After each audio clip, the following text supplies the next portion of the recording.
Good morning, everyone.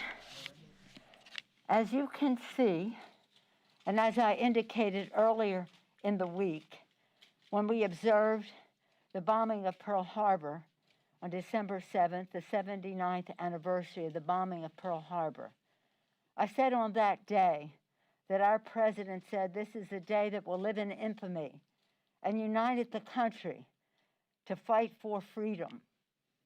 In that war, in World War II, 291,557 people, Americans, died in combat in World War II. Today, we have an assault by a virus on our society, our economy, our schools, our children, our people. We do not have a unifying president of the United States. In fact, we have a president for a long time in denial, delaying and distorting, calling it a hoax. Many thousands more people have died because of that. Now we're up to 290,000 today. We will probably surpass, sadly, the World War II number. In another few days, we'll observe once again, sadly, 300,000. We observed 100,000 as if it was an impossible number to accept. 200,000, how could it be true? 300,000 by the time we get through the weekend. Let us hope that this vaccine will inspire people to follow a regimen of masks, separation, sanitation, and the rest, so that they can be prepared for a vaccine to hopefully reverse this tide in terms of these numbers. To that end, I have great respect for the bipartisan group of folks, mostly senators, but some of our folks, Josh Gottheimer from the House, who are engaged in conversations about this bill.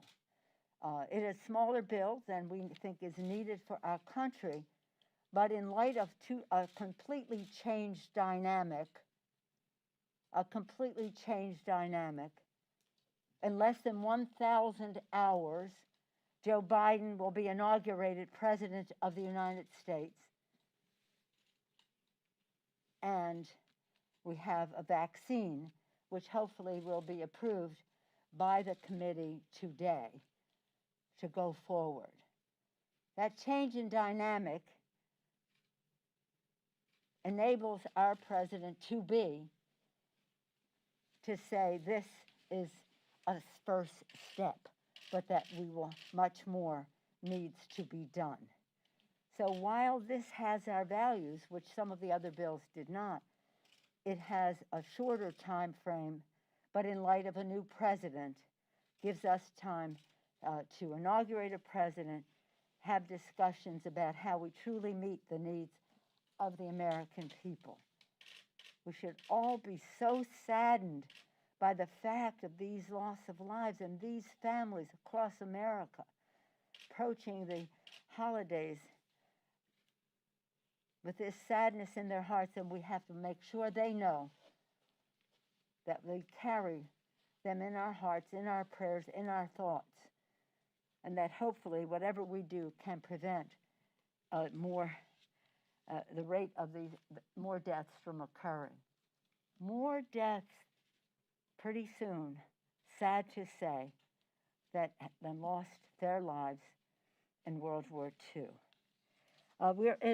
This COVID package, which I'm hoping will come to be shortly, then has to go on to the omnibus bill. And that's another set of discussions that is going on.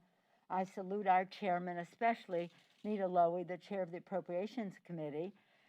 That's carrying much of the negotiation, but also Richie Neal in terms of what's happening from the Ways and Means, Frank Pallone, Energy and Commerce, Nydia Velazquez in terms of small business, Maxine Waters, renters, etc., and all of our chairs.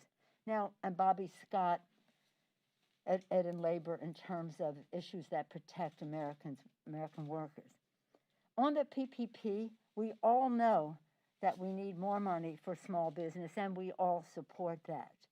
We want it to be done, though, in a way that I think is possible, that honors what has been said before about small businesses with women, minority, veterans, rural, Native American-owned businesses, small businesses being able to participate and the CDFIs, the community development financial institutions, to meet their needs.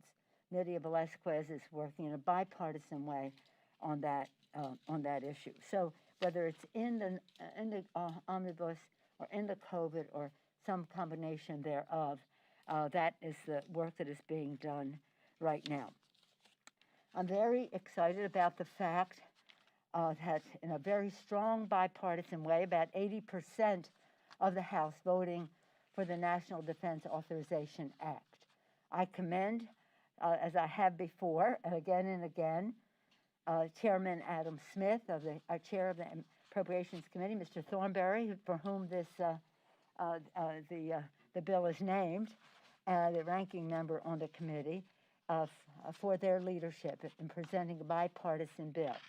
The president has threatened to veto the bill, and largely because it has a provision in there championed by Anthony Brown of Maryland, a veteran on the Armed Services Committee, who has fought to have the renaming of these bases as an important priority. The bill received a rousing vote on the floor. It was like 337. I don't have the number right here, but it's like 80% of the House voted for the legislation, which the president threatens to veto. It will be coming up in the Senate. I don't know what their schedule is until they announce it, but nonetheless, it is interesting to see, because the Senate Republican chairman there said we're bringing the bill to the floor, even though the president is opposed to it because of renaming, also because he wants Section 230 to be included, the repeal of it in the bill. I don't like Section 230. I think it needs to be revised, but you cannot repeal it or else you will destroy protections for small businesses and entrepreneurs working their way up, as we also recognize that some of the organizations that did not even exist when this Section 230 of the Telecommunications Bill in the 90s, no Facebook, no Google, none of it really were on the scene, and certainly not of the size and consequence that they are now. So it needs to be revised. I think there's bipartisan support to do that. I know there is, but nonetheless should not be repealed in this legislation. So we'll see what the president does and what the others do. Now, as we proudly pass that bill in such a big way, these bases were named purposefully for white supremacists, people who had fought in the Confederates, traitors to our country. Purposely, these bases were named for them. It wasn't as if they named it about something and upon final research, other research, it would emerge that they said this, that, or the other. No, it was intentional. So we must properly, and there's a process spelled out in the bill, change that. And in light of that respect for our country and the people of our country, I'm so pleased with what we did under leadership of Mr. Clyburn, reflecting the beautiful diversity of America. This week, we will mark the 150th anniversary of the first African American being elected to the Congress of the United States, Congressman Joseph Rainey. It will come as no surprise to any of you that he's from South Carolina, because that was very much a part of the pride that Mr. Clyburn took in advancing this. He would, just the first African American congressman was reason enough. The first African American, and he presided over the House of Representatives, the first African American to preside over the House of Representatives, and he was the longest-serving black lawmaker during the Reconstruction. So we're proud to celebrate that with the largest ever Congressional Black Caucus, and yesterday Clyburn and I introduced a resolution to name a room in the Capitol after Rainey, ensuring that he can take his rightful place in the Capitol and in the history books as a source of great pride to all of us. So that is where we are on that. And in addition to that, I just want to once again commend all who are working so hard to save lives by coming up with a reasonable compromise that we can all accept in light of the fact that in fewer than 1,000 hours,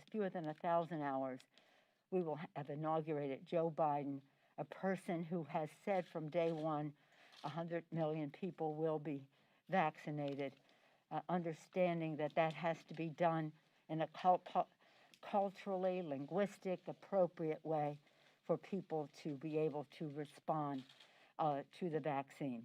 So with that, I'd be pleased to take any questions you have. Yes, sir.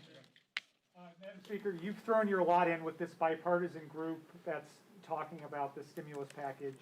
They are having a hard time coming to a final product. How long do they have to produce a product? And if they can't do that, do you then have to look at what Leader McConnell has suggested, which is allow some of these other things to fall away and do a smaller package? Well, this is a smaller package. And as I have said, this is not a stimulus package. It's an emergency supplemental to deal with what we have. I think they've made great progress. I think they have some certain things remain, and that's up to them. I don't know the inner workings. But I think they've made great progress, and I salute them for that. Of course, as always, we have to see the text, but I think the values that and the priorities that they have established are what we need to do right away. So I don't share your view. Again, who knows? We'll see how it goes. But we do have to, we cannot leave here without having a piece of legislation. And I can say this unequivocally. What Mr. McConnell is putting forth in terms of liability is such an assault on Americans' workers that I hope that the group goes nowhere near what he is presenting. At what point do you have to start negotiating directly with Leader McConnell and Republicans? Well, the normal course of, thank you for the question. The normal course of events is the committees do their negotiation, and again, I'm an appropriator, as you've heard me say again and again. Left to their own devices, the appropriators can come to the solution. I've spoken with the chairman of the committee in the Senate, Senator Shelby. I think he's committed to keeping government open and having a bipartisan bill. Nita Lowey on our side. Those are the two main negotiators in all of this. Also, again, they want to find common ground, and I think they're close to that. And then when the committees cannot find their common ground, what is left is what is kicked up to the principals in terms of leadership. We don't negotiate the bill all along. So when that comes, if they have not resolved, which I hope they will and they can, then that's when we would, the normal regular order would be. Yeah. Yes. Speaker, this week, Congresswoman DeLauro, the incoming chair of the Appropriations Committee, held a hearing on repealing the Hyde Amendment. Yes. Will a bill repealing the Hyde Amendment come up for a vote before the whole House in 2021? Well, I don't know if it'll be a bill to do that, but it'll be part of legislation, yes. I think that is, I mean, I myself have been an opponent of the Hyde Amendment long before I came to Congress. So I would be receptive to that happening, yes. Does it depend on outcome of the control of the Senate, what the House does, or will the House proceed on the Hyde Amendment, however? Well, you know, again, our biggest partner in all of this are the American people, And the American people know that we have to have fairness in what we do. And this is not an issue of the Hyde Amendment. It is an issue as to the impact that it has in terms of unfairness to women in our country. So this will be an interesting debate. again, respectful of all views, but nonetheless, again, I way before I was in Congress, as soon as the Hyde Amendment was there, I was thinking, how can we get rid of that? So it's long overdue getting rid of it, in my view. Madam Speaker. No, Thank you. You've long been concerned about China. You have a history here, Yes. steeped on the Intelligence Committee here. Are we to a point now, after what happened with Mr. Swalwell, maybe where there should be background checks for all staff and interns before we serve? Obviously, members, staff who serve on the Intelligence Committees and Armed Services Committee have that, but should that be universal? And what are your concerns so what about should be possible universal, Chad, on this one?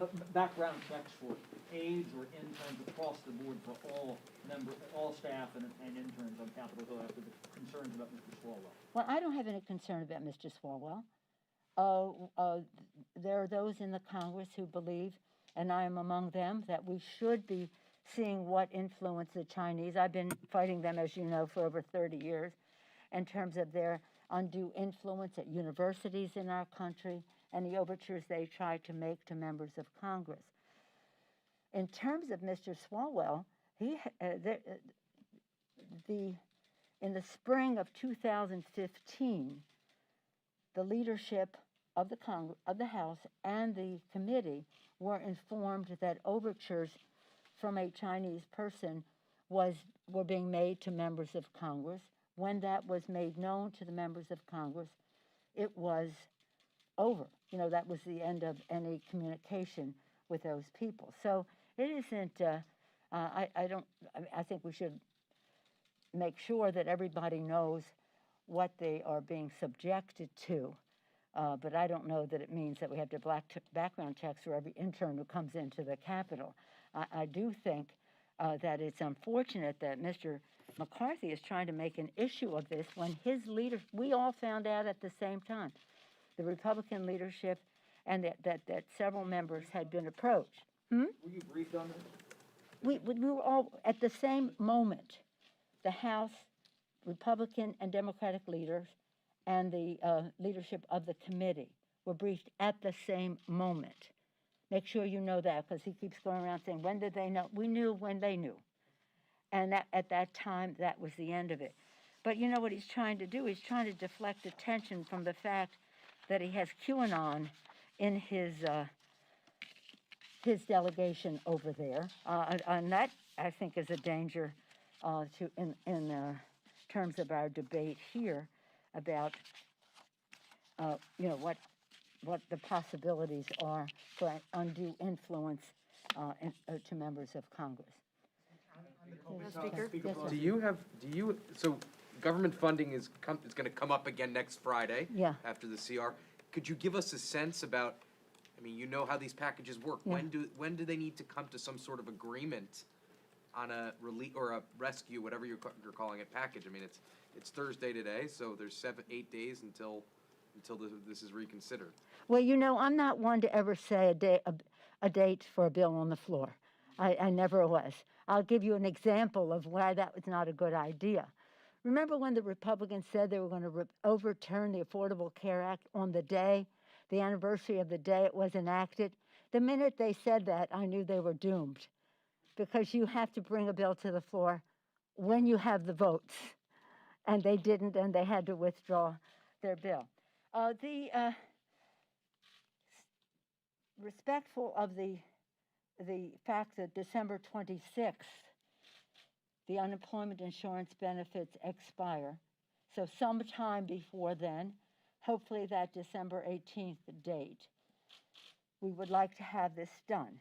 For us, it's several days before, because it takes time for the Senate to clear its throat. You know that. So it is, so when we have the text and the agreement, then we will make that public, go to the floor, pass the bill, and give the Senate time to end before the expiration of this. Now, if we need more time, then we take more time. But we have to have a bill, and we cannot go home without it. I have to believe the administration and the Republicans in the Senate when they say they do not want to shut down government, that it is possible to do the omnibus, and we're close there. I mean, there's still some concerns, but that's the way it always goes. And then the COVID added to that. In order to have the COVID added to omnibus, you have to have an omnibus. And so we're working on dual tracks on that. But I would hope that it would honor the December 18th deadline. But we can't go before the package is ready and the votes are there, as well as the fact that people do want to get home for the holidays, such as that is. But what's more important is that we get the job done for the American people before the holidays. But we've been here after Christmas, you know. We were here 5 years ago. We were here 5 years ago on the budget, and I can tell you stories about that if you want. So it you know, again, it has to be done before year's end in order to keep government open. We want it before December 26th, even though it could be retroactive, so that we remove all doubt. And my view is, as an appropriator myself and a negotiator, what's the difference? Just make a decision. Just make a decision so that we can move forward. Yeah. Speaker, on a related note, Yes. how worried should American renters be at this point that the eviction moratorium will be allowed to expire? Well, I think that we should extend the moratorium, and there is funding for rent in this proposal, which is one of its appealing features that the McConnell proposal does not even reference. But it's one thing to have money to pay the rent, and that's a big advance. It would be important to extend a moratorium too, but again, that's part of their negotiation. Thank you all very much. Thank you. Why is the McConnell proposal unreasonable? He's saying set aside the sticking points.